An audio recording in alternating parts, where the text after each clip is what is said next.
శ్రీమాత్రే నమః. అందరికీ నమస్కారం అండి. అందరు బాగున్నారా? నేను ఈరోజు ఒక హెల్దీ అయిన ఒక స్నాక్ ఐటెం మీకు చూపిద్దామని చేస్తున్నానండి. ఇది మునగాకు పకోడీ అండి. మునగాకుతో పకోడీ చేసుకుందాం. మనం దీంతోనే కర్రీ కూడా చేసుకుంటామండి. ఒకసారి కావాల్సిన పదార్థాలు చూపిస్తాను. ఉల్లిపాయలండి, ఇది మునగాకు, శనగపిండి, బియ్యపిండి, కారం, ధనియాల పొడి, అల్లం వెల్లుల్లి పేస్టు, పచ్చిమిరపకాయలు, సాల్టు, పసుపు, ఇవన్నీ మనం కలుపుకొని ఫస్ట్ పకోడీ తయారు చేసుకుందామండి. ఇది శుభ్రంగా జల్లెడ పట్టుకోవాలండి. నీట్గా ఏమైనా సన్నటి నలకలు పురుగులు అలా ఉంటే వచ్చేస్తాయి. నీట్గా చూసుకొని జల్లెడ పట్టుకోవాలి.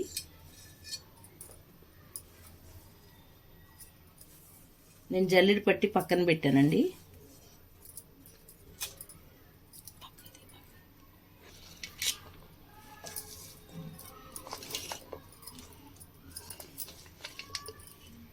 ఈ ఉల్లిపాయలు అయితే సరిపోతాయి. ఇది మనకి ఆప్షనల్ అండి, కావాల్సినంత వేసుకోవచ్చు, ఏం కాదు. వేసినా కూడా ఎక్కువ వేసినా ఏం కాదు.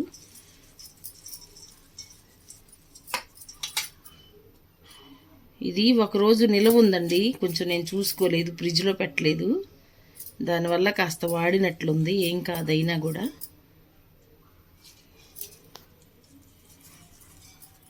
అయితే సరిపోతుంది.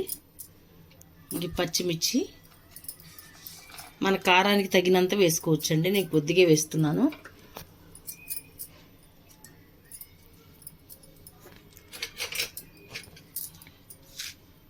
సాల్టు,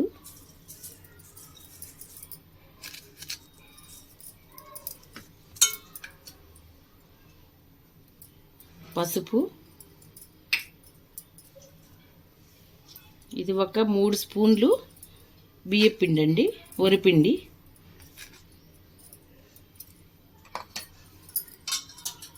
ఒక అర టీ స్పూన్ కారం, కొద్దిగా ధనియాల పొడి,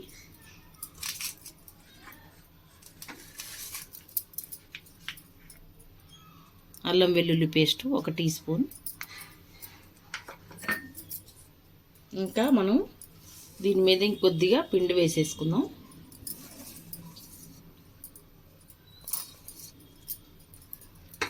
చూసుకొని కలుపుకుందాం అండి.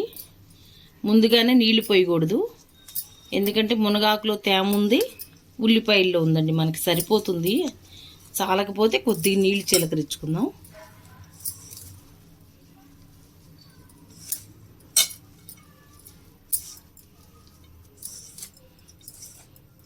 ఇలా మన మసాలాలు, కారం, ఉప్పు ఇవన్నీ పట్టేదాకా శుభ్రంగా కలుపుకోవాలి.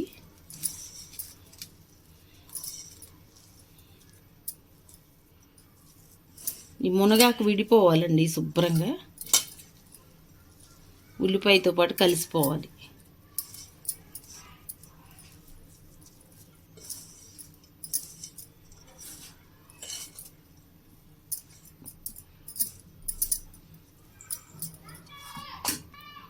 ఇంకా కొద్దిగా శనగపిండి పడుతుంది, ఇది కూడా వేసేస్తున్నా.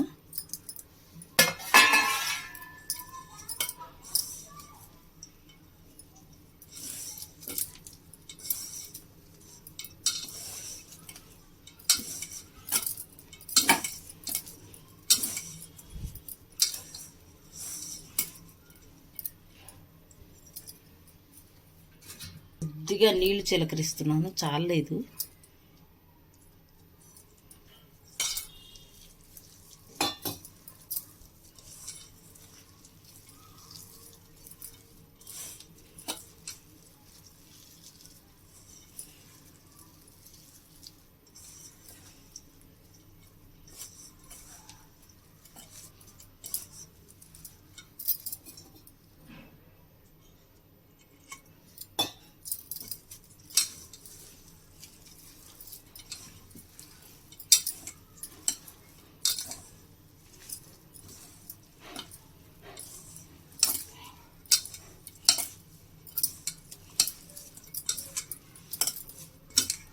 ఇదిగోనండి, ఇలా కలుపుకోవాలి.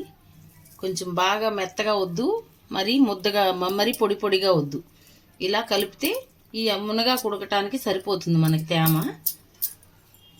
ఇప్పుడు మనం పకోడీ వేయించుకోవడానికి స్టవ్ వెలిగించి బాండీ పెడదాం.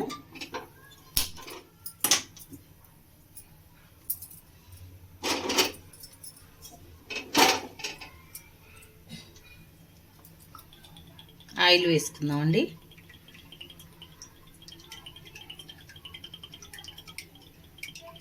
కొత్తిమీర కరివేపాకు కూడా వేసుకోవచ్చండి. నా దగ్గర అందుబాటులో లేదు, అందుకని నేను వేయలేదు. కొత్తిమీర కరివేపాకు కూడా వేస్తే చాలా బాగుంటుంది. ఇంకా మీరు వేసుకోండి ఇంకోసారి చేసినప్పుడు.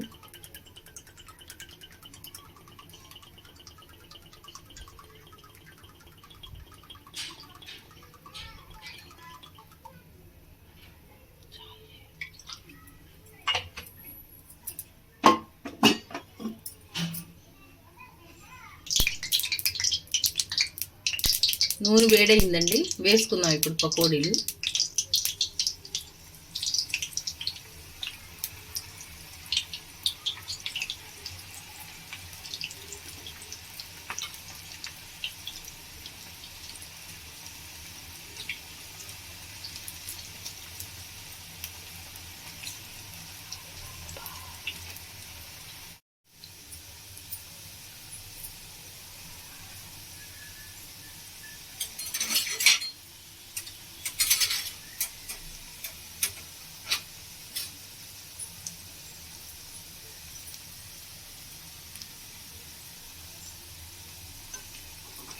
కొద్దిగా సెట్ అయ్యేదాకా కదపకూడదు.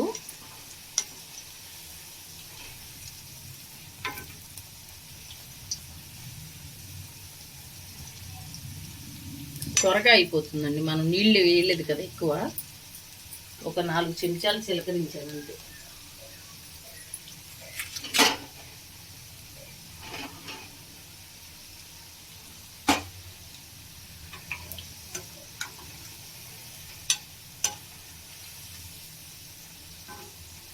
ఇది ఇలా ఉల్లిపాయ అంతా శుభ్రంగా వేగిపోవాలి, మునగాకు కూడా వేగాలి మనకి.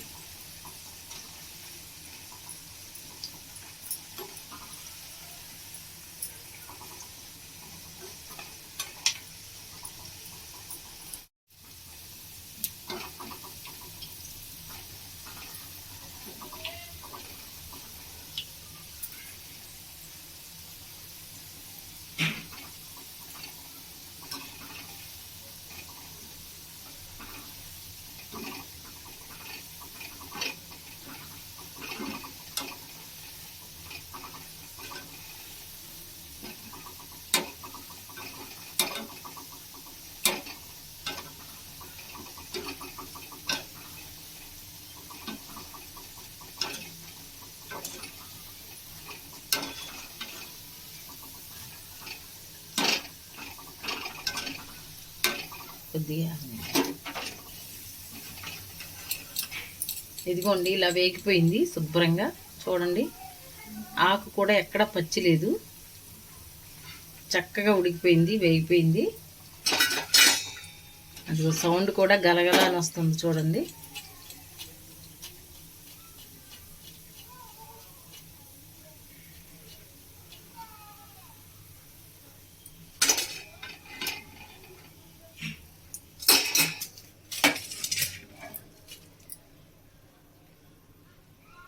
ఈ పిండి కూడా మిగతా పిండి అంతా కూడా ఇలా పకోడీలు వేసుకుందామండి. చూపిస్తాను తర్వాత మీకు.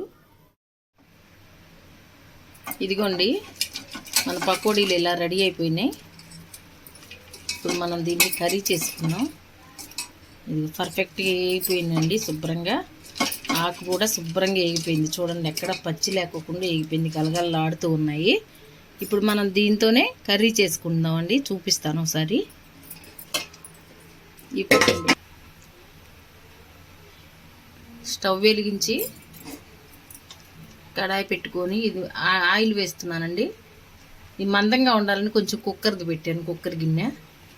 ఈ ఆయిల్ ఈ మన పకోడీలు వేసిందేనండి, మళ్ళీ ఇది అక్కడ పెట్టి ఇక్కడ పెట్టి వేస్ట్ అయిపోతుందని అయినది ఇది దేనికి పనికిరాదు, ఇంకా వాడేస్తున్నాను దీనికి. పచ్చిమిరపకాయ బజ్జీలు వేసాను దీంతో, అందుకని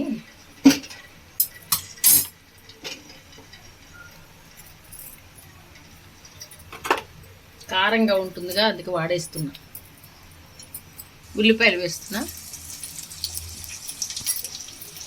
పచ్చిమిరపకాయలు,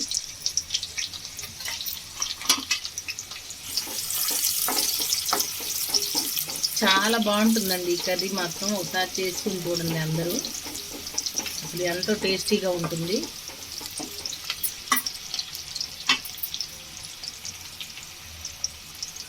ఇవి టమాటాలండి, ఇలా నలిపేసేసుకున్నాం. ఉప్పు వేసి, కొంచెం ఉప్పు, కొద్దిగా పసుపు వేసి ఇలా నలిపేసేసుకున్నామండి. ఉల్లిపాయలు వేగేలోపు ఇవి ఇలా నలిపేస్తే మెత్తగా ఉడుకుతాయండి. ఈ మధ్య టమోటాలు అండి చూస్తే బాగానే ఉంటున్నాయి, పైనంతా నున్నగా నిగనిగలాడుతున్నాయి, కానీ లోపల పురుగులు ఉంటున్నాయండి. జాగ్రత్తగా చూసుకొని ఓపెన్ చేసి ప్రతి కాయ గింజల వెనకాల చూడండి, ఆ గింజలు ఒకలాంటి గుత్తిలాగా ఉంటుంది కదా, ఆ వెనకుంటున్నాయి పురుగులు, చూసుకోండి జాగ్రత్తగా. అసలు ఇదివరకు టమాటాలు అలా పురుగులు లోపల ఉండటం అనేది మనం ఎప్పుడు చూడలేదు, ఇప్పుడే.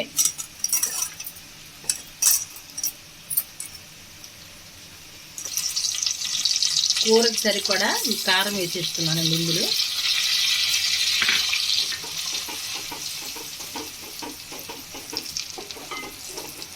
కొద్దిగా పచ్చివాసన పోనిచ్చి కారం,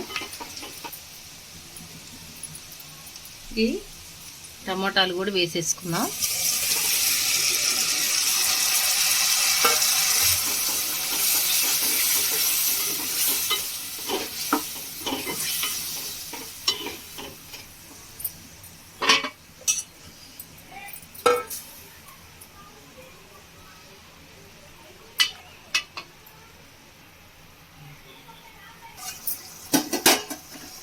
ఇప్పుడు ఇది అల్లం వెల్లుల్లి పేస్ట్ కూడా ఇలా మధ్యలోనే వేస్తానండి నేను, ఎందుకంటే ముందే వేస్తే ఒకలాంటి వాసన వస్తుంది.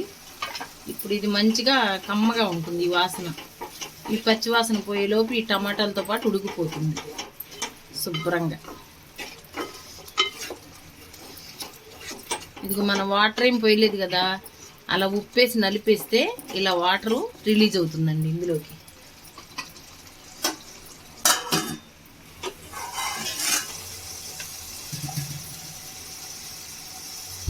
ఇది ధనియాలు, కొద్దిగా చిన్న మొక్క కొబ్బరి, ధనియాలు, కొబ్బరి, చెక్క, ఒక చిన్న ఇంచు చెక్క, 2 లవంగాలు వేసి ఇది మిక్సీ పట్టానండి. ఈ పొడి వేసేసుకున్నాం.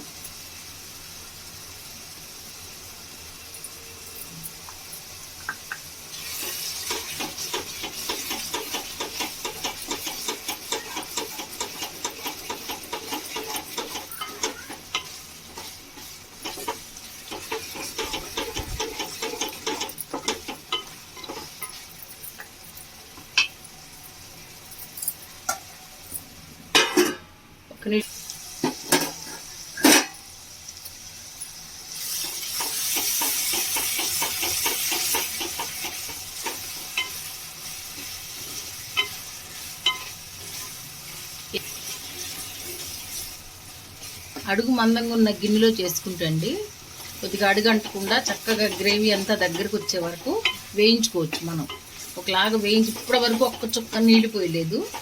ఇప్పుడు కాస్త వేస్తున్నాను, ఎందుకంటే మనం ఎంత లూజుగా చేసుకున్నా పకోడీ వేసిన తర్వాత పీల్ చేసుకుంటుంది ఇదంతా. ఒక చుక్క వేస్తున్నాను.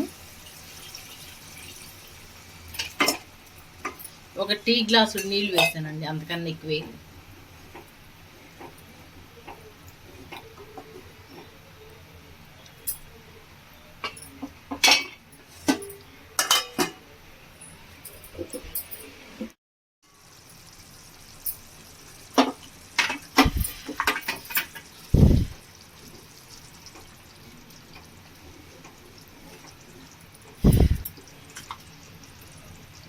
ఇంతేనండి, ఈ గ్రేవీ ఇంత ఉంటే సరిపోతుంది.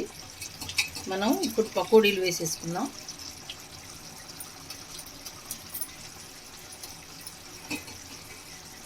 వేసేటప్పుడు మంట ఉండాలి, వేసిన తర్వాత ఆపేసేసేయాలి. ఇంకింతవరకు సరిపోతుంది.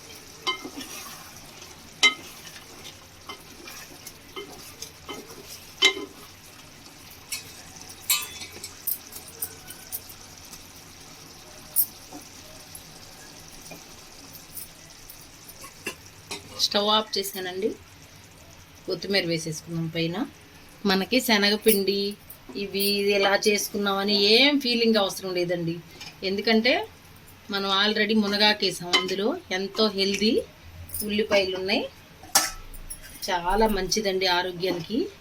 ఈ మునగాకుతో ఇలా చేసుకుని తిని చూడండి ఒకసారి. ఒక్క నిమిషం అలా మూత పెట్టి మగ్గించుకుందాం. అదే స్టవ్ ఆఫ్ చేశాను, అలా ఒక్క నిమిషం ఉండాలి. ఇదిగోనండి పకోడీ కర్రీ రెడీ అయిపోయింది. పకోడీ టమాటా కర్రీ, మునగాకు పకోడీ అండి. ఇది మునగాకు పకోడీ టమాటా కర్రీ రెడీ అయిపోయింది. ఒకసారి అందరూ ట్రై చేసి నాకు కామెంట్ చేయండి.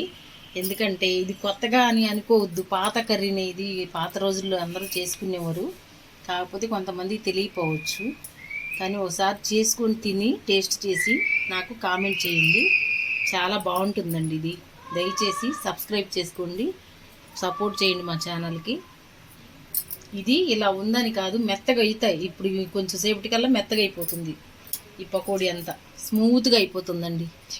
చికెన్ కర్రీకి ఏమాత్రం తగ్గదండి ఇది. చికెన్ కర్రీ అనుకుంటారు తెలియని వాళ్ళందరూ. ఒకసారి చేసి చూసి చెప్పండి నాకు కూడా. థ్యాంక్ యూ అండి.